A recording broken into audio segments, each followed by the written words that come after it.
अधिवेशन सुरू असताना एसटी कर्मचारी मद्यपान करताना आढळले.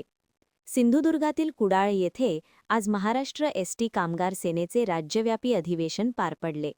या अधिवेशनाला शिवसेना नेते, माजी मंत्री सुभाष देसाई, अनिल परब, खासदार अरविंद सावंत, आमदार भास्कर जाधव, महेश सावंत तसेच माजी आमदार वैभव नाईक उपस्थित होते.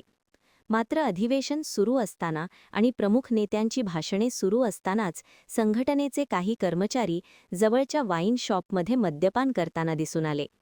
एकीकडे अधिवेशनात कर्मचाऱ्यांच्या मागण्यांबाबत चर्चा सुरू असताना काही कर्मचारी अधिवेशन सोडून मद्यपान करत असल्याचे दिसून आले.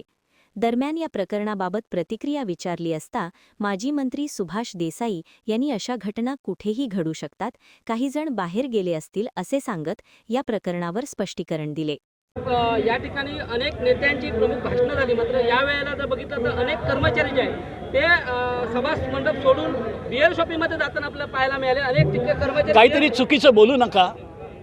मी इथे स्वतः उपस्थित होतो. पहिल्या वेळेपासून शेवटपर्यंत माझं भाषण शेवट झालेलं. संपूर्ण सभा मंडप हा पूर्ण भरलेला होता, कुठेही जागा रिकामी नव्हती.